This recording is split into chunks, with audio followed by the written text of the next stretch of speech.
수십억 자산가이지만 시한부 선고를 받은 할머니와 모든 것을 잃은 청년이 만나 함께 그려가는 위대한 사랑 이야기입니다. 본격적인 영상 시작 전 구독해주시면 감사하겠습니다. 시간이 멈춘 듯한 북촌의 한 골목, 세월을 품은 기와 지붕이 하늘을 이고 있는 고택에 고은하가 살았다. 그녀의 하루는 낡은 레코드판이 돌아가듯 정해진 궤도를 따라 느리고 일정하게 흘렀다. 동틀 무렵이면 잠에서 깨어 정갈하게 마당을 쓸고 이슬을 머금은 채송화와 분꽃에 물을 주었다. 남편이 아꼈던 서각이며 벼루를 정성껏 닦고 나면 텅 빈 대청마루에 앉아 볕이 쓰러질 때까지 책을 읽거나 혹은 그저 멀리 인왕산의 능선을 바라보며 상념에 잠기는 것이 일과의 전부였다. 남편이 세상을 떠나고 하나뿐인 딸이 이역만리 타국으로 시집간 후 이 거대한 한옥은 그녀의 안식처이자 동시에 그녀를 가두는 아름다운 감옥이었다. 집의 모든 것에는 추억이 깃들어 있었다. 대들보에는 남편이 직접 새긴 일일시호일이라는 글귀가, 반들반들 닳아버린 툇마루에는 딸아이의 어린 시절 웃음소리가, 서쪽 별채의 낡은 재봉틀에는 시어머니의 기침소리가 배어있는 듯했다. 은하는 그 흔적들을 매일 쓸고 닦으며 과거와 동거했다. 그녀의 고요는 단순한 정막이 아니었다. 떠나간 이들과 나누는 침묵의 대화였고 붙잡을 수 없는 시간을 향한 경건한 의식이었다. 그러던 어느 늦여름, 장마가 길게 이어지던 날이었다. 억수같이 쏟아지는 비를 피해 툇마루에 앉아있던 은하의 고요한 세계에 낯선 파문이 일었다. 흠뻑 젖은 생쥐꼬를 한 젊은 사내가 비틀거리며 그녀의 집 대문 처마 밑으로 뛰어든 것이다. 그는 잔뜩 웅크린 채 마치 세상의 모든 무게를 짊어진 듯 무겁게 숨을 내쉬고 있었다. 희끗한 티셔츠는 비에 젖어 속이 비쳤고 낡은 운동화는 이미 제 기능을 상실한 듯 보였다. 그의 이름은 차서준, 그림을 그리는 사람이었다. 한때는 세상의 모든 빛을 캠퍼스에 담겠다며 호언장담했지만 지금 그의 세상은 곰팡 내 나는 지하 작업실의 무채색뿐이었다. 치솟는 물감값과 밀린 월세, 그리고 무엇보다 영혼을 갉아먹는 지독한 슬럼프는 그의 재능을 질식시키고 있었다. 며칠 전 그는 결국 작업실에서 쫓겨났다. 그의 전 재산이라곤 낡은 이젤과 물감이 담긴 화구 가방, 그리고 몇 벌의 옷이 전부였다. 비를 피할 곳도 마음 둘 곳도 없이 정처 없이 도시를 헤매던 그의 발길을 멈추게 한 것은 바로 은하의 집이었다. 하늘을 향해 날아갈 듯 유려한 곡선을 그리는 처마, 오랜 세월의 풍파를 견뎌낸 기왓장의 깊은 색감, 담장 너머로 보이는 단아한 소나무의 자태. 그 모든 것이 절망에 빠진 예술가의 눈을 사로잡았다. 그는 폭우 속에서도 한참 동안 넋을 잃고 그 집을 바라보았다. 마치 칠흑 같은 어둠 속에서 한 줄기 빛을 발견한 기분이었다. 그러다 빗줄기가 더욱 거세지자 자기도 모르게 처마 밑으로 뛰어들었던 것이다. 한참 동안 빗소리를 듣고 있던 은하는 처마 밑에 낯선 침입자를 향해 조용히 입을 열었다. 비를 피하는 게라면 안으로 들어오게. 차라도 한 잔 끓여주지. 그녀의 목소리는 맑은 옥구슬이 굴러가는 듯 나지막하면서도 단단한 울림이 있었다. 서준은 화들짝 놀라 고개를 들었다. 피고 고운 피부, 단정하게 쪽진 은발, 깊이를 알 수 없는 검은 눈동자. 그는 순간 시간이 멈춘 듯한 착각에 빠졌다. 마치 오래된 그림 속에서 걸어나온 선녀 같았다. 아, 아닙니다. 폐를 끼칠 수는 없습니다. 비가 좀 잦아들면 바로 가겠습니다. 서준은 당황하여 손사래를 쳤다. 자신의 초라한 행색이 부끄러웠다. 사양할 것 없네. 이리 와서 젖은 옷부터 말리게. 그러다 큰 병 나겠어. 은하는 그의 거절을 받아들이지 않고 굳게 닫혀있던 대문을 열었다. 문이 열리는 순간 은은한 묵향과 함께 잘 가꿔진 정원의 흙냄새가 서준의 코를 감쌌다. 그는 홀린 듯 은하를 따라 문턱을 넘었다.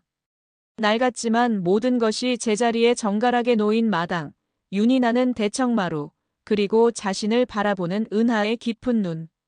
그는 자신이 완전히 다른 차원의 세계로 들어왔음을 직감했다.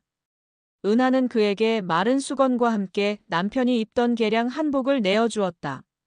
낯선 옷으로 갈아입고 어색하게 앉아있는 서준의 앞에 따뜻한 김이 피어오르는 생강차가 놓였다. 한 모금 마시자 싸한 향기와 함께 뜨거운 기운이 온몸으로 퍼져나갔다.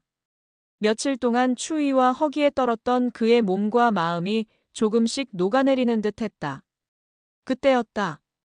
쿵 하는 둔탁한 소리와 함께 서준의 몸이 앞으로 고꾸라졌다.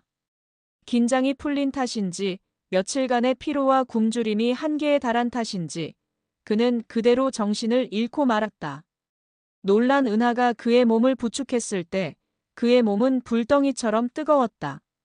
고요하던 은하의 세계에 차서준이라는 격렬한 파문이 번지는 순간이었고 절망의 늪에서 허우적대던 서준의 삶에 고운하라는 구원의 빛이 드리워지는 운명의 궤적이 서로 교차하는 순간이었다.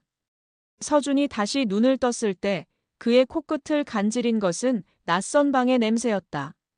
잘 마른 목재 냄새와 희미한 난초 향, 그리고 정갈하게 풀을 먹인 이불의 냄새.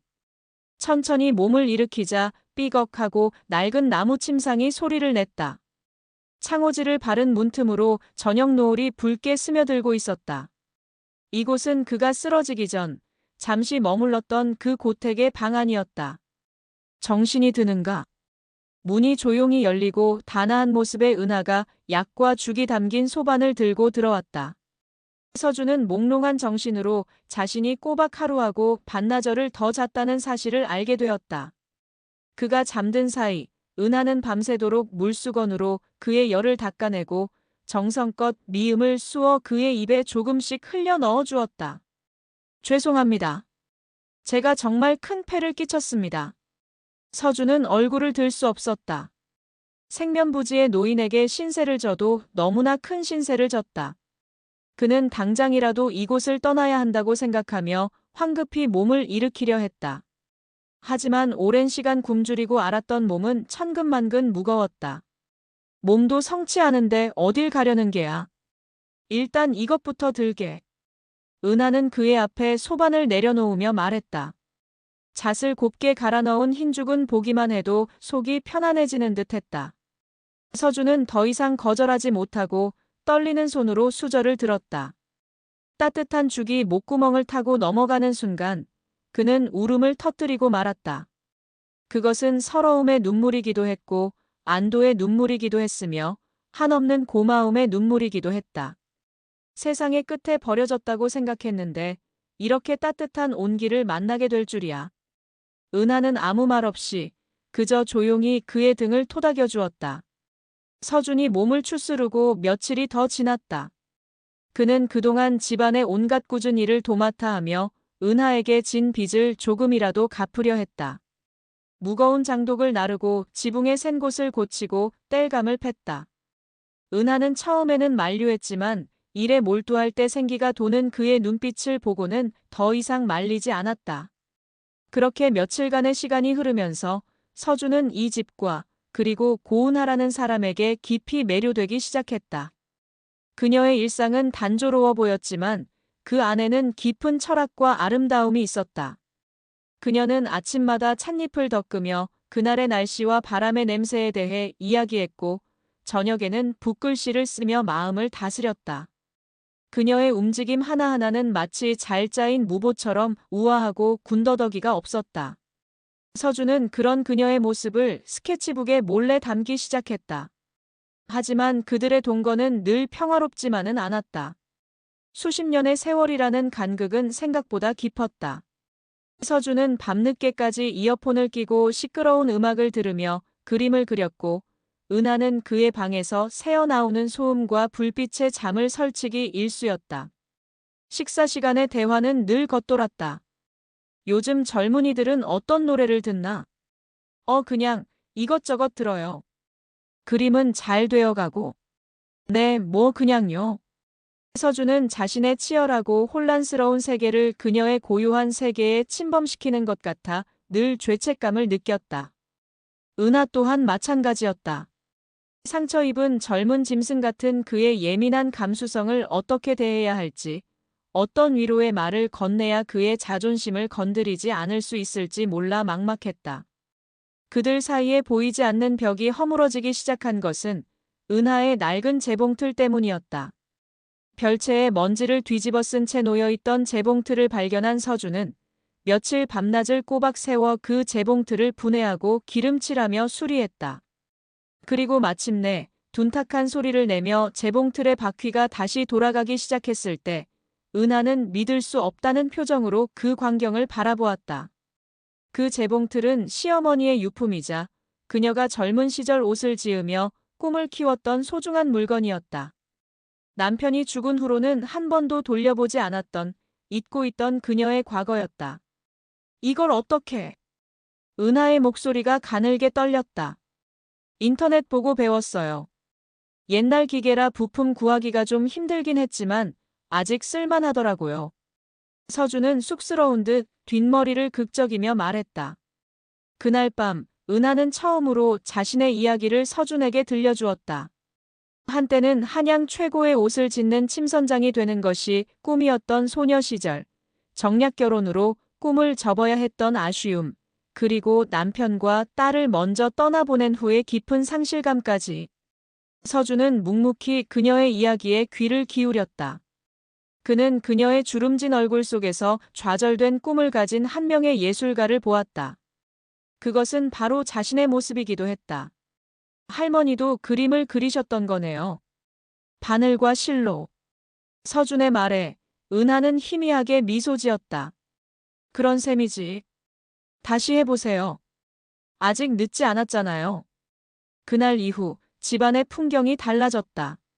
서준이 이제를 펼치고 그림을 그리는 대청마루 한편에서 은하는 재봉틀을 돌리며 고운 비단에 술을 놓기 시작했다. 서걱거리는 붓소리와 드르륵거리는 재봉틀 소리. 어울리지 않을 것 같던 두 개의 소음은 기묘하게 어우러져 아름다운 조화를 만들어냈다. 그들은 더 이상 세대나 살아온 환경에 대해 이야기하지 않았다. 대신 세계 조화와 구도, 그리고 영감에 대해 이야기했다. 그들은 예술이라는 공통의 언어를 통해 비로소 서로의 영혼을 이해하기 시작했다. 낯설기만 했던 동거는 이제 서로 다른 두 개의 선율이 만나 하나의 아름다운 화음을 만들어내는 과정이 되어가고 있었다.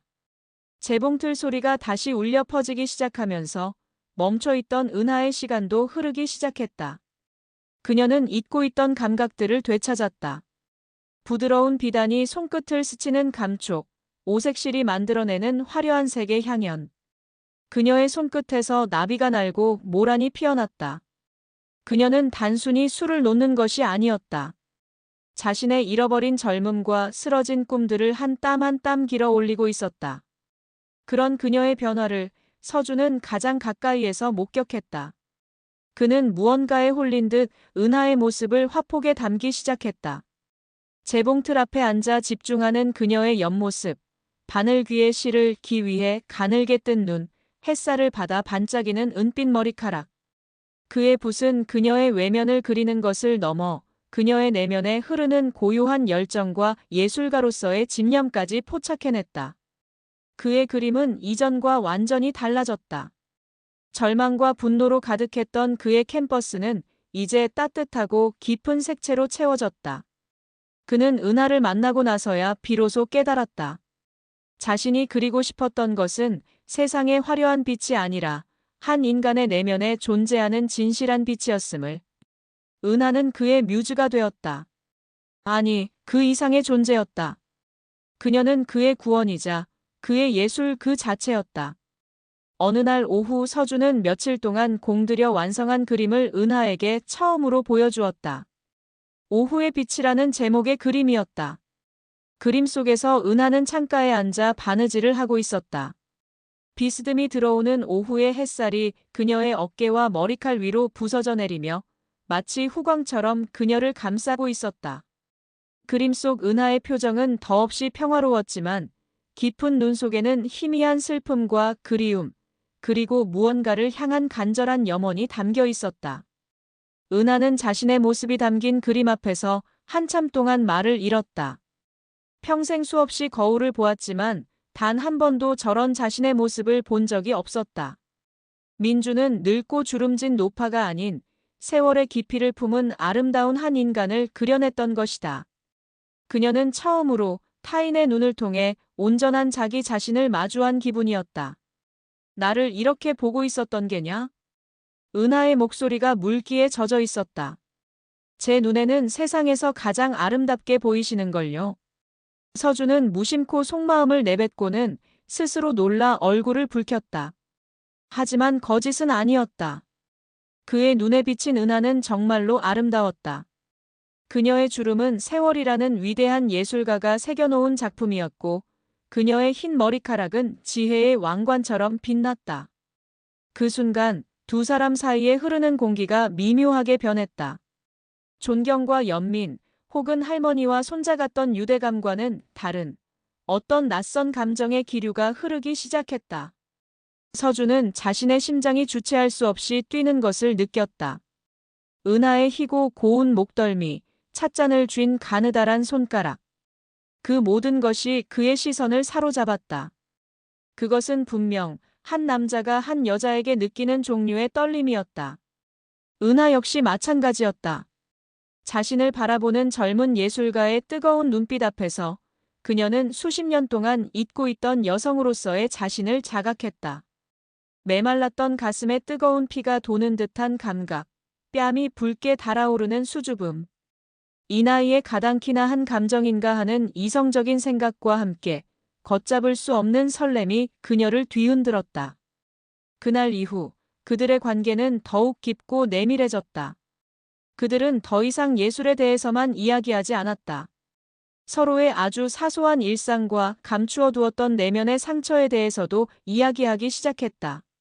서준은 불우했던 자신의 어린 시절과 그림을 반대했던 아버지에 대한 상처를 털어놓았고, 은하는 한 번도 사랑을 표현해주지 않았던 무뚝뚝한 남편에 대한 원망과 외로움을 고백했다. 그들은 서로의 가장 아픈 부분을 어루만져주는 유일한 존재가 되었다. 밤이 깊어지면 대청마루에 나란히 앉아 같은 책을 읽거나 서준이 틀어주는 조용한 연주곡을 함께 듣기도 했다.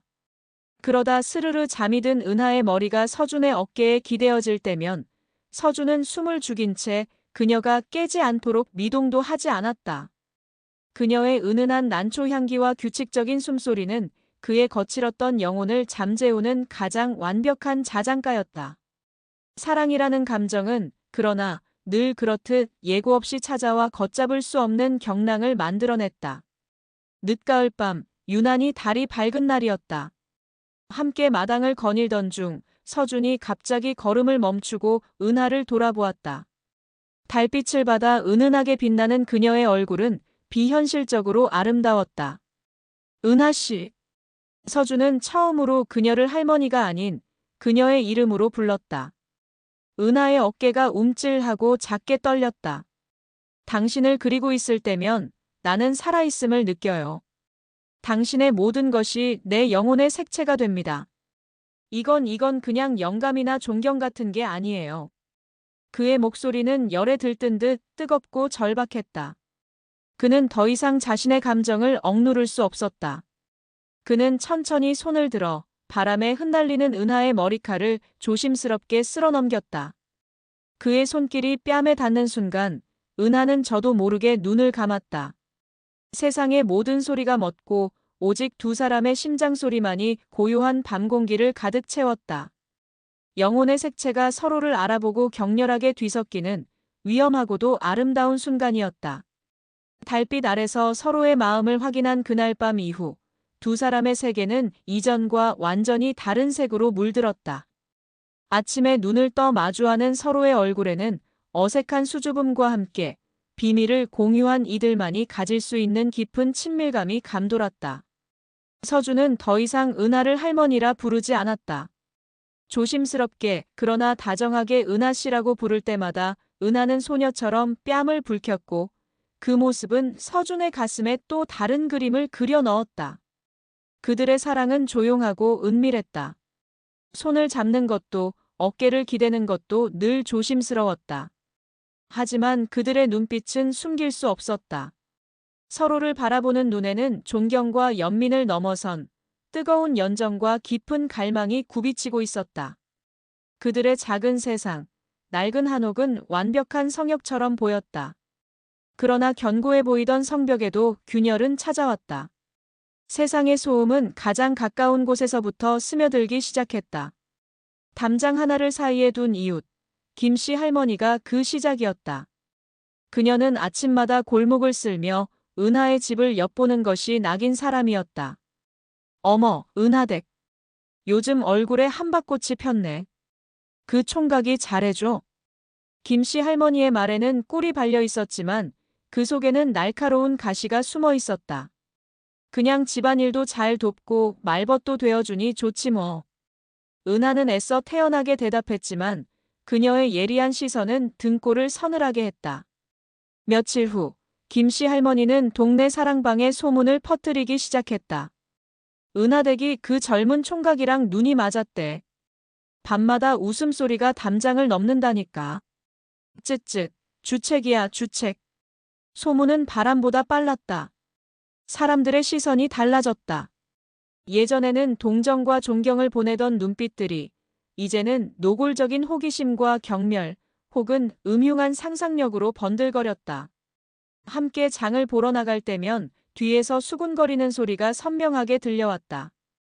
은하는 평생 느껴보지 못했던 부끄러움과 모멸감에 고개를 들 수 없었다. 그녀는 외출을 삼가기 시작했고 다시 자신의 고독한 성 안으로 숨어들었다. 서준 역시 세상의 편견이라는 차가운 벽에 부딪혔다. 오랜만에 연락이 닿은 대학 동기 민혁이 그의 거처로 찾아왔다. 민혁은 방 안을 가득 채운 은하의 그림들을 보고는 경탄을 금치 못했다.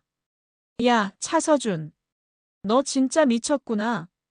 이건 완전 다른 레벨인데. 이 모델 누구야? 분위기가 장난 아니다. 여기 같이 사는 분이야. 뭐? 할머니랑 산다고? 에이, 설마. 너 저번에 말했던 그분? 민혁은 서준의 어깨를 툭 치며 음흉하게 웃었다. 너 이 자식 능력 좋은데? 할머니 재산이 얼마나 되시냐? 그림값 걱정은 없어서 좋겠다, 야. 농담처럼 던진 말이었지만 그 안에는 정상적인 관계일 리 없다는 확신이 담겨 있었다. 서준의 얼굴이 싸늘하게 굳었다. 함부로 말하지 마. 왜 전국을 찔렸냐? 야, 정신 차려. 내 재능이 아깝다. 저런 늙은이한테 발목 잡혀서 내 인생 망칠 일 있어? 사람들이 너 뭐라고 생각하겠냐? 서준은 결국 폭발했다. 그는 민혁의 멱살을 잡고 소리쳤다. 내가 뭘 알아? 그분은 나한테 어떤 사람인지 내가 뭘 아냐고. 두 사람의 오랜 우정은 그날로 끝이 났다.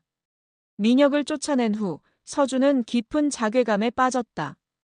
자신의 사랑이 다른 이의 눈에는 그저 추악한 욕망으로밖에 보이지 않는다는 현실. 그리고 그로 인해 은하가 감당해야 할 상처를 생각하니 가슴이 찢어지는 듯했다. 편견의 파도는 가장 아픈 방식으로 그들을 덮쳤다. 이영만리에 사는 은하의 딸 지연에게서 전화가 걸려온 것이다. 누군가 그녀에게까지 소식을 전한 것이 틀림없었다. 엄마, 무슨 말인지 설명 좀 해봐. 웬 젊은 남자랑 한 집에 산다는 게 사실이야? 딸의 목소리는 얼음장처럼 차가웠다. 안부 인사도 없었다. 그게 사정이 좀 있단다. 사정? 엄마, 연세가 몇인데 아직도 그렇게 철이 없으세요. 사람들이 엄마를 어떻게 보겠어요? 아빠 명예에 먹칠하는 것도 유분수지. 아빠 명예에 먹칠한다는 말은 서슬퍼런 칼날이 되어 은하의 심장을 찔렀다. 그녀는 평생 남편의 이름 아래 조신한 아내와 현명한 어머니라는 틀 안에서 살아왔다. 처음으로 자신의 감정에 솔직해지려는 순간 세상은 다시 죽은 남편의 이름을 방패 삼아 그녀를 단죄하려 했다. 그 사람 그런 사람 아니다. 나한테 아주 고마운 사람이야. 고마운 사람이면 돈을 줘서 보내면 되잖아요. 왜 한 집에 들여서 이런 흉한 소문을 만드세요? 당장 내보내요. 제가 사람 보낼 테니까 그 사람이 정리하게 하세요.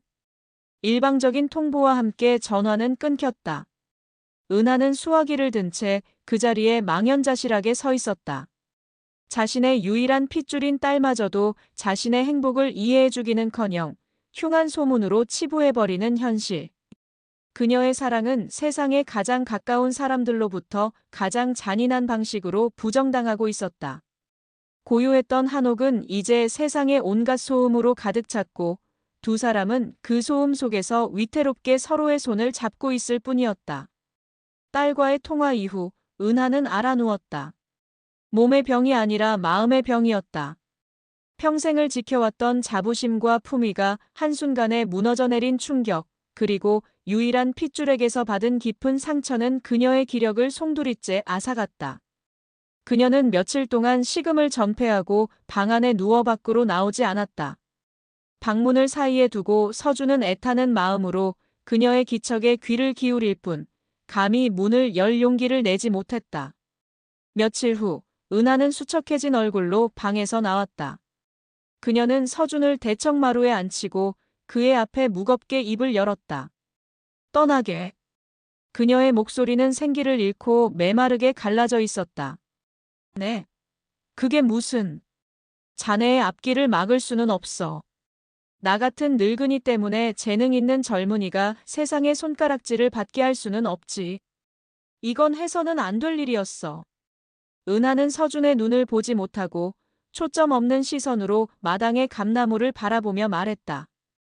그것은 서준을 위한 말이기도 했지만 스스로에게 거는 마지막 체면이자 세상의 질서에 굴복하려는 나약한 다짐이기도 했다.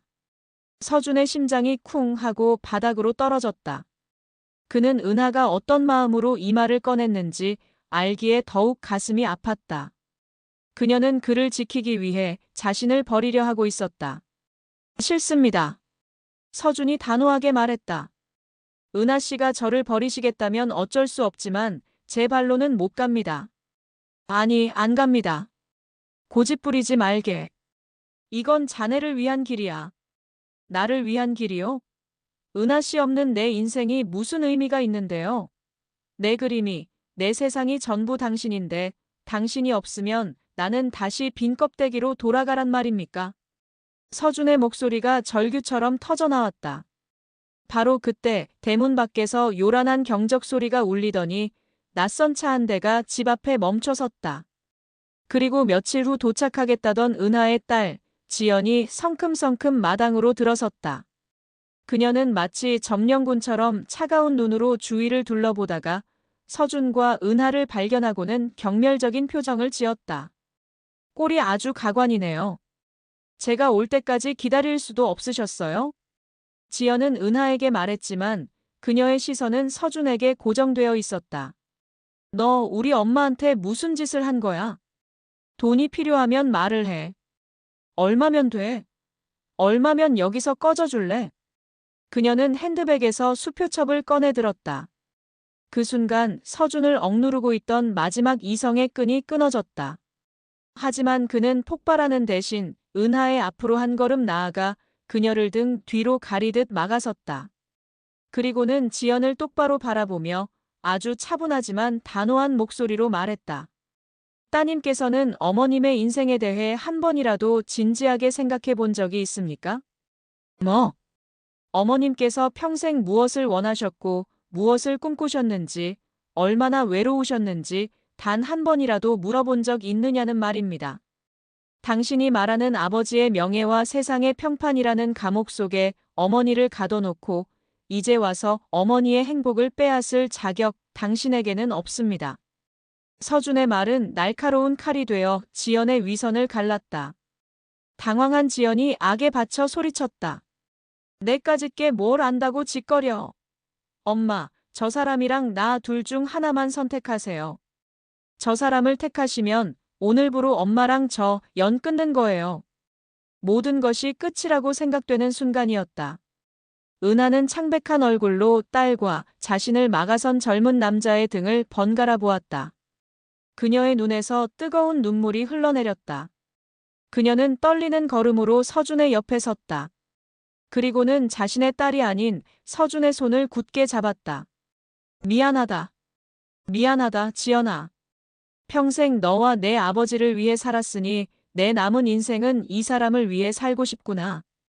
그것은 한 여인이 세상의 모든 굴레를 벗어던지고 자신의 사랑을 선택하는 장엄한 선언이었다.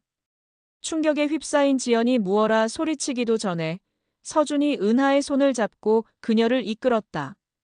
은하 씨, 나만 믿어요. 그는 그녀를 돌아보며 세상에서 가장 따뜻하고 단단한 미소를 지어 보였다. 그리고는 그대로 그녀를 끌어안았다. 세상의 모든 소음이 멎고 거센 폭풍의 눈 속으로 들어온 듯한 평화가 두 사람을 감쌌다. 그것은 도피가 아니었다.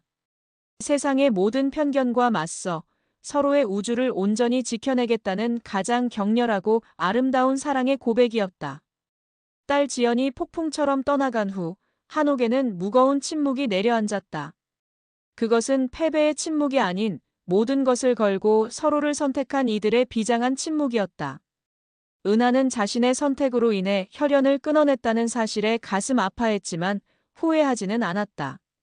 평생 처음으로 자신의 의지대로 내린 결정이었고 그 곁에는 서준이 있었다. 그날 이후 그들은 세상을 향한 문을 굳게 닫았다. 대신 서로의 세계로 향하는 문을 활짝 열었다. 더 이상 주위의 시선을 의식할 필요가 없어진 그들의 사랑은 이전보다 더욱 깊고 자유로워졌다. 서준은 은하의 무릎을 베고 누워 책을 읽었고 은하는 그런 그의 머리카락을 다정하게 쓸어 넘겨주었다. 함께 장을 담그고 김치를 담그고 서툰 솜씨로 서로의 저고리와 셔츠를 만들어 주었다. 그 소소한 일상 속에서 그들은 부부처럼 혹은 그보다 더 깊은 영혼의 동반자처럼 서로에게 스며들었다.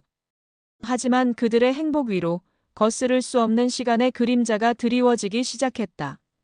초겨울의 문턱에서 은하는 심한 기침과 함께 자리에 눕는 날이 많아졌다.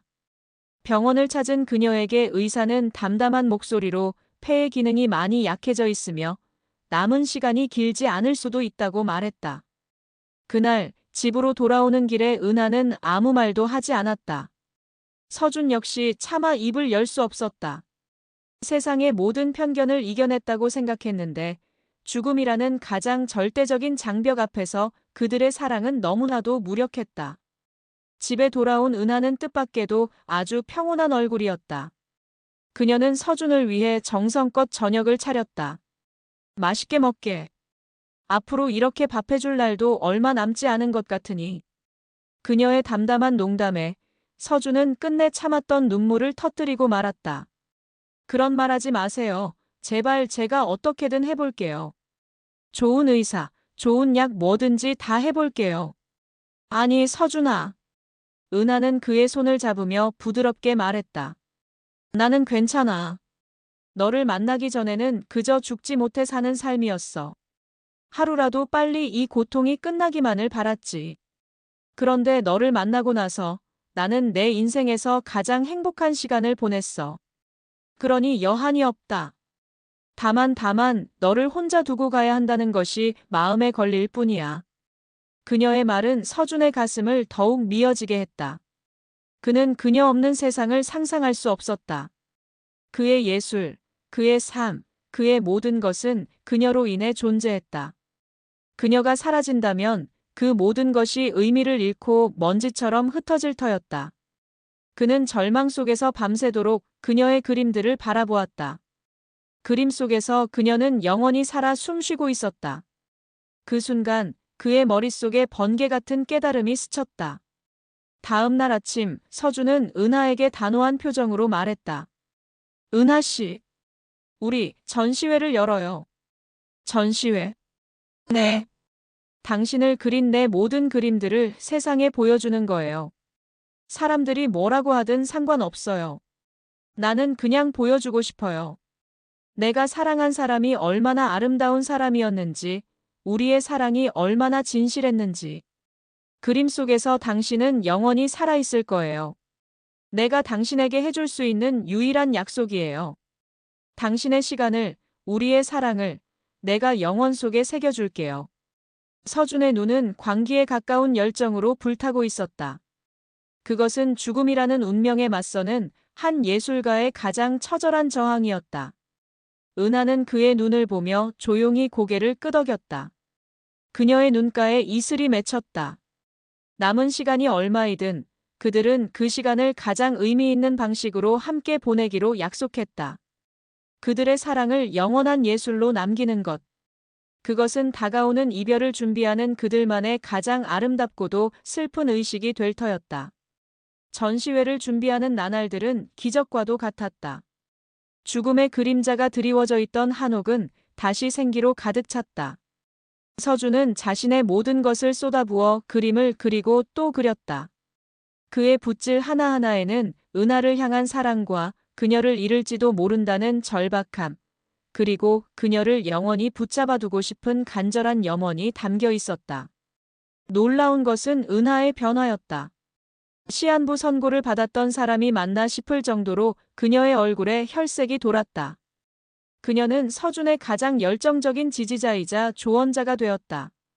그림의 구도에 대해 함께 토론하고 그림 속 의상의 색을 직접 골라주었다. 그녀는 자신의 낡은 반짓고리를 꺼내와 전시장 한편에 함께 놓을 작은 자수 작품을 만들기 시작했다. 한 땀 한 땀 수를 놓는 그녀의 모습은 마치 남은 생명의 시를 아름다운 예술로 승화시키는 듯 보였다. 마침내 전시회 날이 밝았다. 영원이라 불리는 순간이라는 제목의 전시회는 언론과 미술계의 뜨거운 관심 속에 문을 열었다. 전시장은 그들의 사랑 이야기만큼이나 파격적이었다. 모든 벽은 짙은 남색으로 칠해져 깊은 밤의 느낌을 주었고 각각의 그림에만 집중된 조명이 마치 밤하늘에 떠있는 별처럼 작품들을 비추고 있었다. 사람들은 숨을 죽인 채 그림들을 감상했다. 그곳에는 한 노인의 일생이, 그리고 한 젊은이와의 지독한 사랑 이야기가 고스란히 담겨 있었다. 관람객들은 단순한 그림이 아닌 한 편의 장엄한 서사시를 읽고 있었다. 그들의 사랑을 주책이라 비웃던 이들도, 추문이라 손가락질하던 이들도 그림이 뿜어내는 압도적인 진실함 앞에서 숙연해졌다. 전시장 중앙 가장 큰 캔버스에는 달빛 아래 서로를 마주보고 있는 은하와 서준의 모습이 담겨 있었다. 그들의 눈빛, 서로를 향해 뻗은 손끝, 그들을 감싼 고요한 공기. 그림은 그들의 사랑이 이루어진 바로 그 영원이라 불리는 순간을 완벽하게 포착해내고 있었다. 그때 전시장에 예상치 못한 인물이 나타났다. 미국으로 돌아갔던 딸 지연이었다. 그녀는 전시회 소식을 듣고 모든 것을 내던지고 날아온 것이었다. 그녀는 차마 부모님께 다가가지 못하고 사람들 뒤에 서서 그림들을 하나씩 눈에 담았다. 그림 속에서 어머니는 그녀가 알던 그저 늙고 외로운 노인이 아니었다. 한 남자에게 영감을 주고 사랑을 받고 자신의 삶을 온전히 살아내는 눈부신 여인이었다. 어머니의 낡은 재봉틀을 그린 그림, 자신에게는 한 번도 보여주지 않았던 소녀처럼 수줍은 미소를 담은 그림 앞에서 지연은 오열하고 말았다. 그녀는 어머니의 인생을, 그녀의 사랑을 단 한 번도 이해하려 하지 않았던 자신의 오만과 편견을 마주하고 깊이 참회했다. 전시회가 끝나갈 무렵 휠체어에 앉아있던 은하가 갑자기 가슴을 부여잡으며 거친 숨을 몰아쉬었다. 그녀는 자신의 마지막 순간이 왔음을 직감했다. 그녀는 소란을 피우는 대신 서준의 손을 조용히 잡았다. 서준아, 고맙다. 내 인생을 이렇게 아름다운 그림으로 남겨주어서. 그녀는 서준을 보며 희미하게 미소 지었다. 그것이 마지막이었다. 그녀는 자신의 사랑이 가장 찬란하게 빛나는 순간 그 영혼 속에서 평화롭게 눈을 감았다. 은하가 떠난 후 서준은 한동안 붓을 들지 않았다. 그는 그녀가 남긴 한옥에서 그녀의 흔적들과 함께 살아갔다. 세상은 그의 재능이 뮤즈의 죽음과 함께 끝났다고 말했다. 하지만 몇 년 후 그는 다시 전시회를 열었다. 그곳에는 단 한 점의 그림만이 걸려 있었다. 은하의 온화한 미소를 담은 아주 작은 초상화였다. 하지만 그림은 살아있는 듯 따뜻한 온기를 뿜어내고 있었다. 사람들은 깨달았다. 그의 예술은 끝난 것이 아니라 이제 막 다시 시작되었음을. 그는 더 이상 그림을 팔지 않았다. 대신 한옥을 작은 미술관으로 개조해 오직 은하의 그림만을 영원히 전시했다. 시간이 멈춘 그 자리에서 그들의 사랑은 세월의 풍파를 견디고 영원히 빛나는 별이 되었다. 사람들은 그곳을 영원이라 불리는 순간 미술관이라 불렀다. 그리고 그곳을 찾는 모든 이들은 시간을 초월한 위대한 사랑의 힘 앞에서 조용히 고개를 숙였다.